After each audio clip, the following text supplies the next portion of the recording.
Good morning, my dear students. I hope you remember the story we took up in our previous class. That was lesson number 5, The Guest. That story was about Mullah Naseeruddin, who was quite a wise man and who was quite famous in Central Asian folk tales. It was the incident when he moved to the rich man's place by whom he was invited for the feast, and when he went to his place in shabbiest clothes, how he was rejected. The rich man did not recognize him even in those clothes, and after he groomed himself up and he moved like a nobleman to his place, then he was given quite respect by the rich man, even by the host even, and by the other guests even. And from the story we learned a very good message that we should not judge people by their appearance. Rather, we should judge them by their character, right? So here today we will be doing up the book exercises of the lesson number 5, The Guest. Let's start up with the exercises. Here the exercise number A1, that is, the direction of this is complete the following sentences in your own words. Remember, you are quite grown-ups now, so now you would be asked to complete the sentences in your own words. Teacher would not be helping you out here, but still I am helping you, as in we don't have the connection together in the class. Here we are there with online classes, right? So today I am helping you out for the answers. The first question is, people listened when Naseeruddin spoke. Because, so now we got to know in this story that he was listened by everyone. Why he was listened by everyone? You know the reason? I hope you know the reason, and the reason is he was a wise man. He was a wise man, so whatever he spoke, he was listened by everyone. Okay, and the next one is, Naseeruddin went to rich man house. Why did he go to rich man's house? He went to his house because he was called for the feast, isn't it? So now the answer is, the rich man invited him for dinner, right? You could even write down, the rich man invited him to a feast. And then the third one is, the servant made Naseeruddin wait at the gate what happened when he knocked the door? The servant was quite shocked to know that he was invited by his master, the man who is looking like a beggar. So now, why he made him stayed at gate? He made him stay at gate because he wanted to reconfirm, he wanted to confirm from his master that whether he has invited him or not. So the answer is, he could ask his master's permission to allow the mullah in. So otherwise he would have not allowed him. Otherwise, if he would have allowed him without his master's permission, even he would got scolding by his master. So that is why he went to his master for the confirmation. Next one is, the servant threatened to beat Naseeruddin if he. So now we are to complete this sentence. So now you remember that the servant told Mullah Naseeruddin that he will beat him with a stick if we don't go away from the place. So then what is the answer? The answer is, if he didn't go away. Because he was insisting again and again that I am invited by your master. But the servant was not listening to him, because even his master denied the fact. So the answer here is because if he didn't go away, right? Then next one is, in the end the rich man promised that. So now you remember the promise which the rich man made. He made the promise that he will never ever judge the people by their appearance. So the answer is, he would not judge people by their dress or looks, right? You can even write down by their appearance, okay? And then next one is, this is second part of question A. So here question 1 is, how was Naseeruddin treated at the gate the first time? So now you need to describe that, how he was treated, what treatment he was given when he knocked the door of the rich man for the first time. So now the answer here is, Naseeruddin was treated rudely at the gate and asked to go away, right? He was treated rudely, right? So this is the answer, quite easy it is. So now move on to the question second. Did the rich man recognize Naseeruddin the first time? Give reason for your answer. We know that he was not at all recognized by the rich man, right? So now the answer for first part is no. And then reason for this is because he was looking like a beggar. He was in his shabbiest appearance. He was wearing ragged clothes and ragged footwears, right? And then even the patches were placed of sacks, isn't it? So how could he be recognized by the rich man? So the rich man didn't recognize Naseeruddin the first time. This was because he was dressed like a beggar. Easy language, right? Then question number third is, why did servant not stop Naseeruddin from entering the gate when he came back the second time?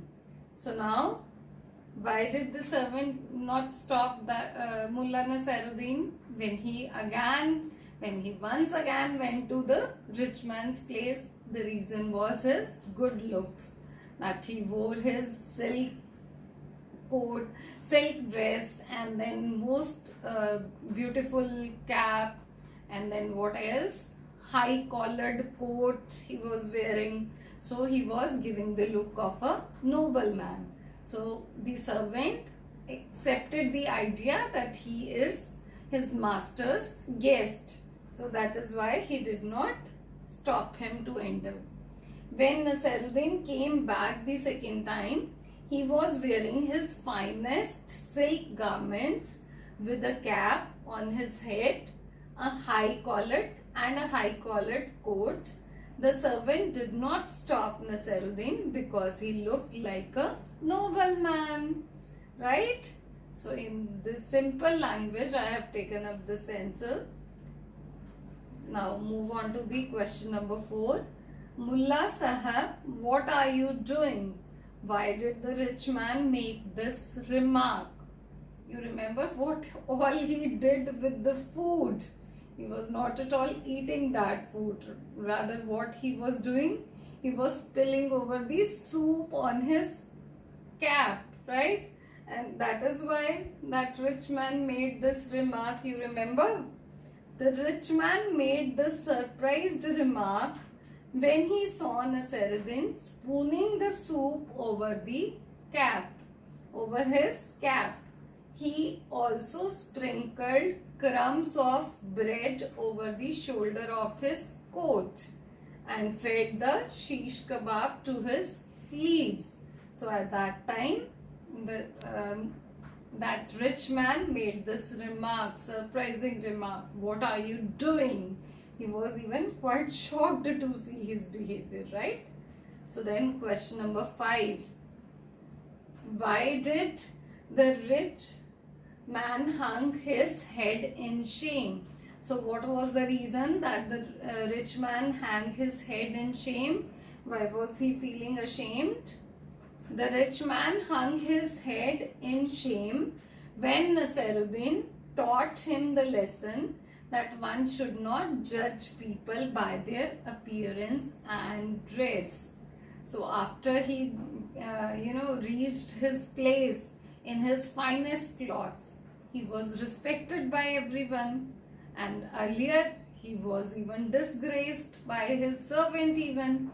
So then he was feeling ashamed that he could not recognize him in those simple clothes. So that is why he was apologizing even. So this is the answer of question number 5. So now next we have third part of question A, that is Naseeruddin wore completely different sets of clothes on the 2 occasions when he went for the feast. Read the passage carefully and fill in the given table with the words that describe his appearance on these occasions. You can put a cross in the places where the information is not available, right? You are being asked some information, and if you don't get the information regarding that, you can leave the block, and that is by crossing it, that you haven't received any information about that. Let's see what are the areas, what are the grounds on which they are asking us the information.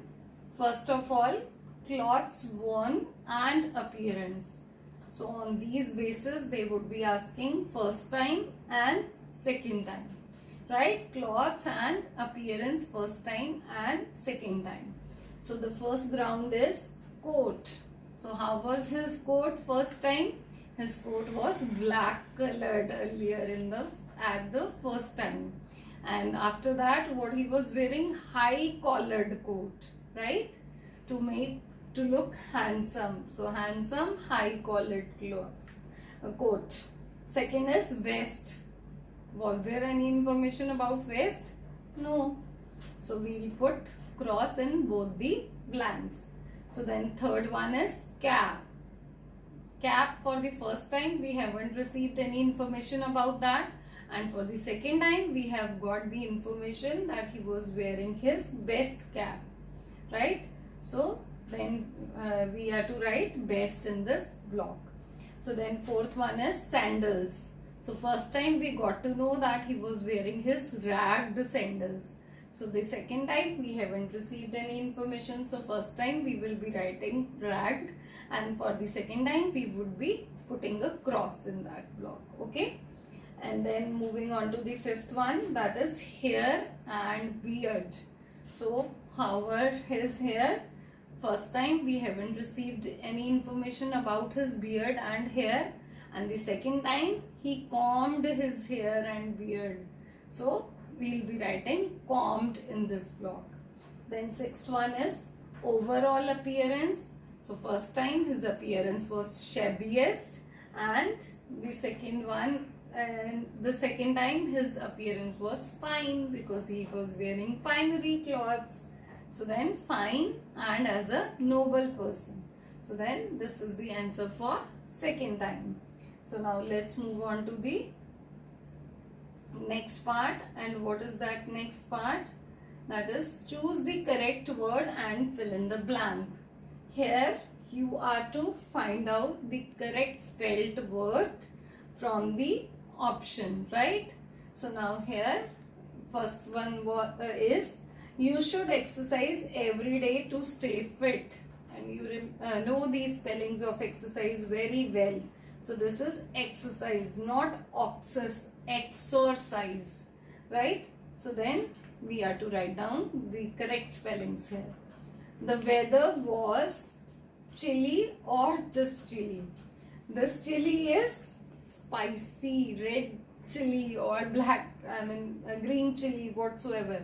This is that chilli which you eat, And here this chili is cold. So now we will be writing this chili because it is related to the weather, cold. So he wrapped her shawl tightly around her baby. Teacher told the students to refer to the clues or cues before answering the questions. Obviously not cues. Cues is a line. I mean, you need to wait for your turn. That is cue, being in queue. So clues. Clues is some ideas, some hint. So here the answer should be clues, right? Refer to the hints. Ashok had to peer at the photograph for a long time before he could recognize his uncle. So this peer, P-E-E-R, or this peer, P-E-A-R. P-E-A-R is a fruit, right? And this peer is to stare, is to observe somebody for some moments. So then we will be choosing P-E-E-R, peer. I prepared the main course for dinner. So this course or this course? Of course, this course, main course, C-O-U-R-S-E, course. Okay, this course is a matter. And then sixth one is Vivek doubts everything. He is a born septic. So this septic is related to some illness, that is some problem. And then this skeptic, that is he has some problem in his mind, that is he always doubts others. So that person is called skeptic, right? So that septic is something which is poisonous. And then seventh is the authorities dealt with the situation very effectively. So this effectively with A always means in negative sense. Effective in negative sense. So here we cannot be sure that the result or the effect is in negative sense only. So we will be choosing this thing only effectively. It may be used in positive or negative manner, both, right? So this was there with our exercise. So now here we have B2 exercise. Given below are some sentences. Underline the word or phrase that is being described by the simile. The first is done as an example. So now the first one is, now what we need to do is, whatever the words we are being given as a adjective, like as a comparison, as a description, as, dash, as, so those are called similes, right? So when there is some comparison, so for those nouns that simile is being used, we need to underline that very noun. Okay, so now here the baby has cheeks as red as roses. As red as roses. Comparison, as red, red as in the color of roses, red, right? So this is used for what? For the cheeks, cheeks of baby. So we will be underlining the word, the noun cheeks. The second one, when Sheena saw her marks, she became as white as a ghost. So now here, as white as a ghost. So now as white as a ghost is a simile. We have got to know because it is used in a comparative sense. So now for what noun, for which noun it is being used? It is being used for Sheena, because Sheena is as white as a ghost. So we will be underlining Sheena. So the next one is, mother works from morning to night. She is as busy as a bee. First of all, what is the simile? As busy as a bee. Okay, and then for whom or for which noun it is used? It is used for mother. That mother is always busy as a bee. So then we will underline the noun mother. Rapunzel's hair was as black as coal. So now again, what is the simile? As black as coal. So what is as black as coal? Rapunzel's hair. Please mind it, you need not only to underline the word Rapunzel's or hair. You need to underline these two words, Rapunzel's hair, because this is a demonstrative noun. So it will be the underlined ones. It will be the answer of this sentence. So next is sings very well. Her voice is as sweet as honey. So now what is the simile here? As sweet as honey. And what is as sweet as honey? Voice. Whose voice? Winnie. So here you will be underlining two words, that is Winnie and voice. Then coming on to the sixth one, Asha runs as fast as the wind. And the simile here is as fast as the wind. And for which noun it is used? Asha. Right? So the answer here is Asha. Then seventh is, my horse is as gentle as lamb. So the simile here is as gentle as lamb, and the noun here for which the simile is used is my horse. Right? So this was the exercise B2, and here we have exercise B3. That is, complete the following similes by choosing the most appropriate word or phrase from those given in the box. So now here you need to choose the answer for these sentences. So I have given up the answers here on the screen. You may refer to these answers. The first one, the road is as straight as an arrow. Arrow is always taken as, described as quite straight. The room is as cold ice. The ball is as light. What is the most light thing? What is the lightest thing? That is feather. So as a feather. The car is as hot as an oven. Right? My cousin Sharon is as tall as a giraffe, the tallest animal. And then her eyes are as blue as, and what is blue? The sky. The lady in the red sari is as pretty as a picture. Sometimes we see that, we see a very cute baby and we say that he is picture baby. And then as pretty as a picture. My old car is as good as gold. As gold is quite precious, old things are quite precious. So, as good as gold. So, here we finish up with our today's class. We'll see you in the next class. Thank you.